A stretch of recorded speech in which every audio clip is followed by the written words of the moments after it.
Let's see. Oh, I did capture their general. So now this is a serious decision we have to make here. We actually captured more than we killed.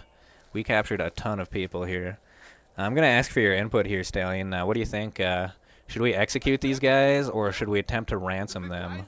I mean, we got $7,700 on the line here. It's a lot of money.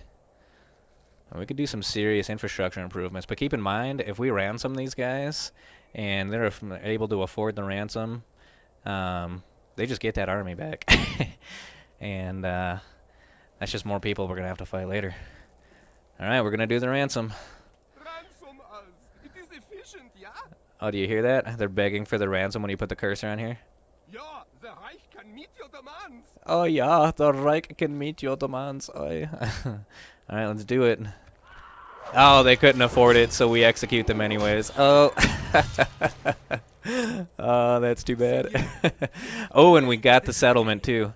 And this one we're definitely going to sack. You see how much money we're going to get for sacking the settlement here? That is a worthy investment. Dude, they put a lot of good things into this game, though. Our enemy lays siege to our settlement, mon roi. Man, we are loaded right now. The 10,000 we just got for sacking Frankfurt, plus what we just earned that turn. Ooh, I wonder how many cardinals we have. So the Pope just died, and we have high standing in the faith right now, so we get to vote for the new Pope. Let's see. We're allied with these guys. We're at war with these guys. We're allied with those guys. So there's actually decisions to be made here. Sicily's not going to vote for me. And if I vote for the wrong guy, the Pope gets mad at you and you lose faith points. So I have to try and actually vote for the proper candidate. I want to just vote for myself, obviously, so that we can have a French Pope, and that makes life a lot easier for us. You know, I think we're going to toss a dice, vote for ourselves here. We don't really have any allies that I think are going to vote for us, though. Well, can't tell if that's French or not. Nope. It went to Venice. We should have voted Venice. We almost got it, though. That was close. But we didn't have the Sicilian vote. Oh, you know what I should have done? It actually lets you try and buy the votes of other people, and I think I could have bought the vote of the English there. And that could have put us over the top. You know, something to keep in mind for next time, I guess. Let's see. And I had all that money, too. I could have bought somebody's vote. Let's see. And we also get some benefits for completing a successful crusade. We get some gold, and all of the units we had got an experience bonus. And then they also, all of our family members here got a bunch of cool titles. Oh, and we had another family member come of age, too. King Philip the Honorable maxed out on chivalry because he just completed the crusade, so he is the patron saint of knights. And yeah, we got all sorts of things here. He's got the shield bearer from his battle experience. He's a Templar knight, a Hospitaller knight, a Great Crusader. Yeah. So got a bunch of extra tags from completing the crusade, and everybody in the family gets those now too. Or at least everybody that was in the battle. Templar Knight, Hospitaller Knight. And yeah, oh, he got some extra ones here too. I don't know what these are. +1 command, +1 authority. So all of these little things here are giving him big boosts on his ability to command if I'm not in command of the army. So if I'm going to auto-resolve battles, having this command stat boosted up a bunch helps win battles. And I've never even fought him as general of a battle yet, but having him just run through this crusade boosted him a bunch. Oh, this guy's loyalty and chivalry got boosted a bunch. What we can build here in Marseille. Oh, Marseille's under siege again, so we got that going for us. Seems like every time I turn around, this damn city is under siege. It's those Sicilians, though. Those guys have had it out for me since day one. And, oh, just in case you don't know this, you can't build anything while the city's under siege, so I'm not even going to bother selecting an option for that right now. Some say his troops follow him out of fear rather than loyalty. Not very chivalrous. He's pretty low on that meter. But his ability to command is still outstanding, so we've got good public order anyways. We'll bump that up one. And I think these guys can get a town hall. Prince Louis, our factionaire, needs a place to govern. Yeah, I think I can finally recruit a priest. Yes. Got a couple more of these units. Alright, this little bunch here is going to come destroy the Sicilians. By your will. Oh, I got routed. Weird because of the Milanese. That is super annoying. Alright, now where were we? Got all this money to spend. We're gonna get a mine going here. Oh, tax rate 280%, or public order, so we can crank up the tax rate a bit. They're happy. These guys can get a better church. We'll give them a brothel later. Rhymes is a holy city. Well, I'm telling you everything that comes to mind anyways. Plus, I want to be famous. Well, maybe not famous like PewDiePie, but, you know, if I could quit my job and just play video games all day, that'd be pretty sweet. Gotta start somewhere. And, well, we're starting right here, Stallion. We got me and you and a dream. See, I think I'm gonna build up my abilities here. Do I do better knights? I think I get that going. I feel like I've got this massive army here, and I just decimated pretty much the entire northern army of the Holy Roman Empire. I think I'm gonna go swoop down and maybe capture the city here. I could maybe use a fortress. Obviously, capturing a fortress is beneficial. If you don't know the difference, a fortress allows you to train your military units, basically. That's where you're going to get all of your heavy-duty people. Your cities are going to earn you your money. So you can recruit some military-style units from cities. So, like, I'll have the spear militia here. But obviously, a spear militia is not anywhere near as good as one of these armored sergeants. But at the same time, Angers is only earning me 900 gold a turn, while these cities are earning me significantly more than that. So you got to kind of balance out having the right number of cities versus castles. In the early game, you're going to kind of be close to 50-50 on that. It's just a good balance. But as you get later in the game, I tend to go 2-to-1 or even 3-to-1, having a lot more cities. You got to be able to support the expenditure. I think we all know who the ugly one is. Oh, shit. Oh, shit. Brandon, be nice. Sorry, I had to sketch over my window a little bit. I couldn't read the chat very well. Just because I'm partially bald, okay? Bald is beautiful. I'm not even that bald yet, and I've got this massive beard. The thing is glorious. Alright, where was I going here? Yeah. Debating. If I go capture the city here, I'll get a lot of money for sacking it, obviously. Yeah, I think I'm going to go for the city.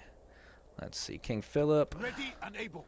We're going to leave behind, actually, who's got the best administration abilities here.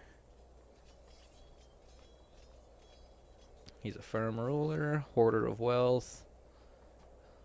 Not bad. And poor with taxes. Definitely not Henry.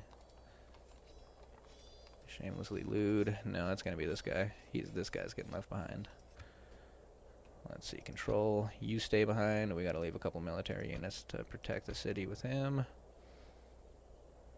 And this guy. And the rest of these are coming down here. We attack. It looks like I made a decent decision leaving him behind. If you notice here, the public order didn't fall too far. That's due to the fact that this guy is a firm ruler. So he gets a bonus to public unrest and to law and order. And he's also a hoarder of wealth, so he increases the amount of money the city's going to make. Plus, he's ultra loyal, so I don't have to worry about him at all. Obviously, in hard mode here, you are susceptible to other city-states trying to send princesses over and stealing your generals, which I already did. You might have missed that, actually. One of the first moves of the game, I had a princess, daughter of my king, Philip, over there. I walked her over to the English castle here and married her. I don't know, somebody around here. It's probably Henry, actually. But, yeah, I stole him from the English. So we got that going for us. Oh boy. The Venetians are up here about to fucking wreck shop. You see the size of this army? The another thing, part of the tutorial here, if you see the flag, how this is like halfway dark and halfway light, that's actually an indication of strength. So that's saying that my army is halfway full of strength here. The Venetian army here, with how full this flag is, that indicates that that's a pretty full army. Like, those guys are about to wreck shop on anything they go to here, so maybe we can sneak past them, but I think those guys are about to try and capture that city. So this foray might have been wasted. Get a couple more people up here, because honestly, these English, they have a huge army up here. I'm really kind of nervous about it. I think they're going to try and attack me before too long. They are faithful Christians right now, though. And if they try and attack me, the Pope is going to threaten them with excommunication. Greetings. Ooh, the Byzantine Empire is asking me for trade rights. Yeah, let's exchange map information with them, too. The fastest way to expand your knowledge of the world is to ask for traded map information when people come asking you for trade rights. Bam. Now we've got the Byzantine Empire on display down here. You can see all of that pretty easy. These guys, we'll get them land clearance. That helps the population grow a little faster. Hang on to the rest of our money. Ready and able. Oh boy. Oh boy, we got us a situation right here. Oui, seigneur. Closing to engage. Now the real question is, how do I want to handle this? Unite France and the barbaric Germanic kingdom? At this point, yep. It's not as much of a unity. Well, I guess you can call it unity. It's unity through conquest, I guess. The end game victory, let me pull this up for you. Shoot, I can't. Basically, the end game victory is to hold 45 different regions. And you also have to hold Jerusalem, which is down here. So that's the end victory condition of the whole game. At this point, these damn Germans, well, they started a war with me, and I got a bigger dick than they do, so I'm just beating them to death right now. Now, I think I can just let King Philip fight this battle for me. Average victory. We'll execute those guys. Seigneur, we have claimed this day. Ready. Retinue expands, trade increases. Ready and able. Alright, let's see if we can For the honor capture of the city France, now. We will attack. We're a little on the weak side, Oui, but the seigneur. city's not very well defended Besieging either. France's enemies. Let's see if I can do one of these. No, I'll just do ladders. Give the I feel order like and waiting we an will extra strike, turn. seigneur. And let's see. I might recruit a couple of units to help buff up my assault force here. Yeah, that seems like a good idea. Let's get 2 of these guys. I'm gonna be going for Spain. I'm not at war with Spain right now. They had start out a war with me early in the game. I beat them pretty badly. They declared peace with me, and presently we're allied. So if I don't have to spend any money building an army down here and trying to go on a conquest run, I'm not going to right now. I'm going to put that off for a little bit later. The Moors down here, we had been at war, neutral right now though, so I'm not too worried about that either. Portugal, also just been neutral with them the whole game, so not a whole lot to worry about on the southern front right now. At this point, I'm just using this base of production to build an army and send that down here to Sicily. I'm pretty much fucking tired of Sicily coming up and trying to raid my cities up here. So I'm going to start building a navy out of Marseille as soon as I get the siege lifted here. I'm going to get that navy going, and I'm going to get this big-ass army I've got put together, put them on a boat, and sail them right the fuck down here. Actually, I should almost go take Palermo. This is a large city, so that'll give me a good 15 to 20,000 gold if I sack it. But this is where they continuously are building their armies to send on the assault against me. So the big question is, do I go after them financially or do I go after their military-industrial complex? That's the real question. But we have a good 10 turns worth of pre-production before I'm ready to go on that assault, so we got a little bit to make that decision. Plus side here, though, the way the war has gone, we handled it really well, this little war that we had with the Holy Roman Empire. At the start of the war, I was at war with like 4 other countries, and I was under assault from all sides. But I managed to just not really go on the offensive against them. If you're going on the offensive against another Christian nation early in the game, you're going to lose points with the Pope, and that could lead to you being excommunicated. With me just being on the defensive against all of those other countries, their standing with the Pope was falling, and I was still kind of staying the same. The Holy Roman Empire got excommunicated, so then I managed to have enough points left to call a crusade against them. So that, in turn, either turned the rest of Christendom into allies with me, or at least turned them neutral. So at that point, I was not at war with anybody else anymore. I'm only at war with the Holy Roman Empire, who is a big opponent, don't get me wrong. But since I'm only at war with them, it's definitely manageable, versus being at war with like England and Spain and everybody else here. Oh, I've also got this little skirmish with Sicily going. Let's not forget about that, I guess.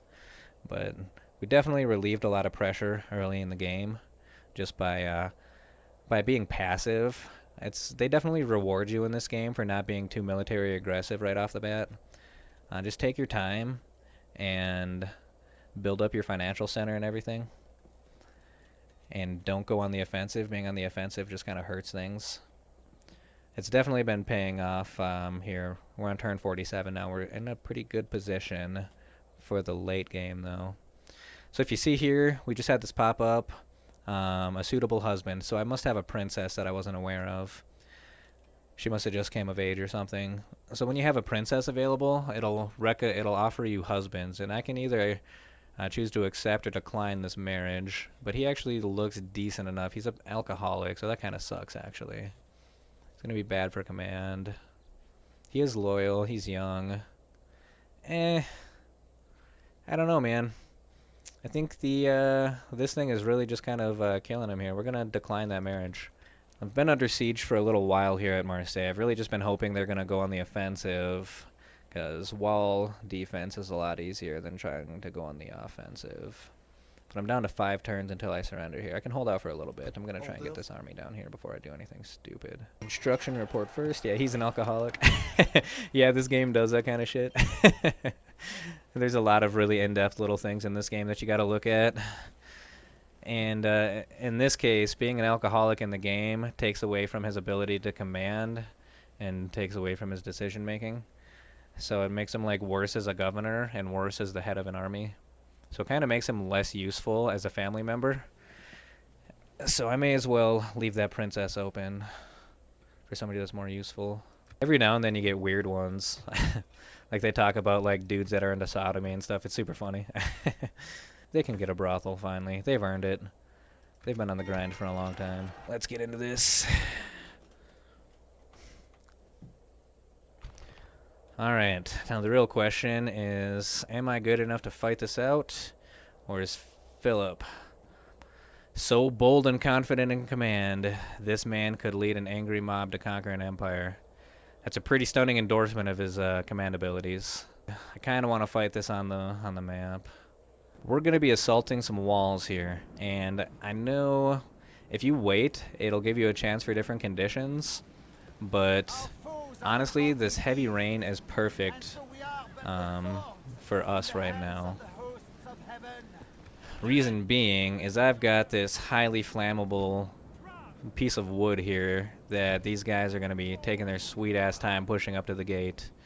And if it's raining, it's a lot less likely that that battering ram is going to get scorched. And for some reason, the game will often auto-equip an archer unit on these battering rams, which is no bueno.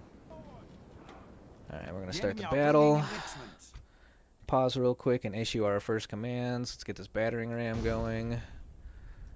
Let's get these ladders. These guys are just going to fucking run dead sprint at the wall here. We're going to let this first wave basically get all the way up the ladder before we send in the second wave. You don't want these guys. It seems like a good idea to run them up and have them waiting to get up the ladder as fast as possible, but you don't want them waiting down here at the bottom of these walls. Because if you look real close, you see these towers. Those are just fucking firing arrows. They don't even have to be people. The walls just fire arrows down at you. So if you just leave a unit chilling down here, they're gonna get wrecked. Alright, battering ram. Looks like we're gonna have a successful run. I'm really hoping we do. Oh no! Oh no, Francois! He just burned to death. Did you see that? Oh no!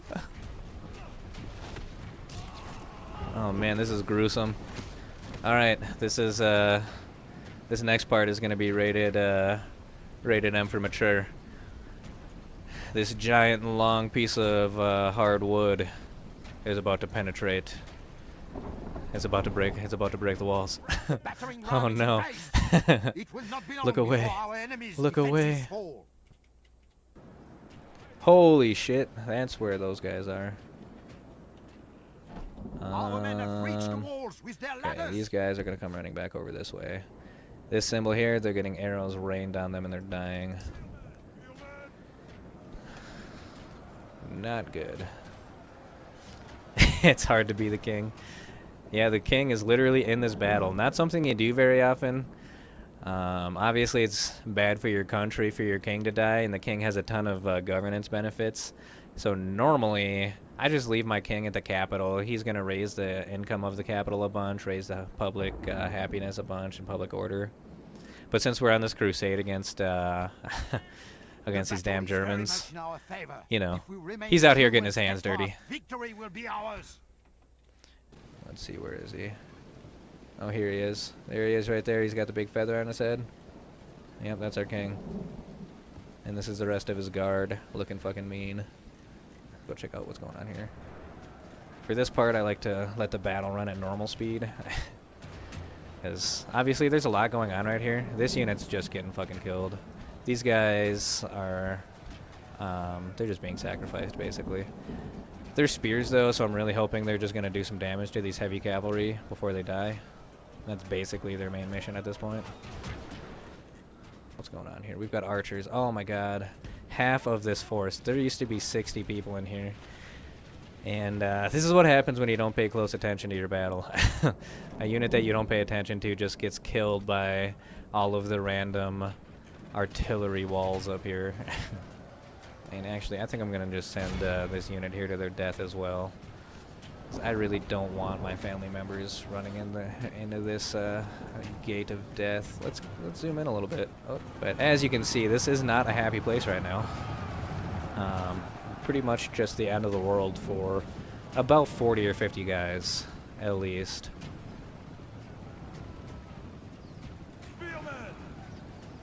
And these poor little guys... they're just down here, on their feet, looking up at these heavily armored horses. Oh, this is a general right here. You can tell by the little plume on his head. And I think there's actually a family member in the city, too. Oh, no! We got a unit routing on the walls. Things are looking a little downhill. It's the mercenaries. Big surprise there, guys. But seriously, though, these fucking mercenaries just routed on us. If we remain true and steadfast, that's what happens. Victory will be ours. You spend good money, and they're the first ones to turn tail and run. I think at this point, I can just break my army through here, or my cavalry. I think we're just gonna rush these guys through, say fuck the front gates, and just go for a conquest victory on this one. You don't have to kill everybody to win a battle.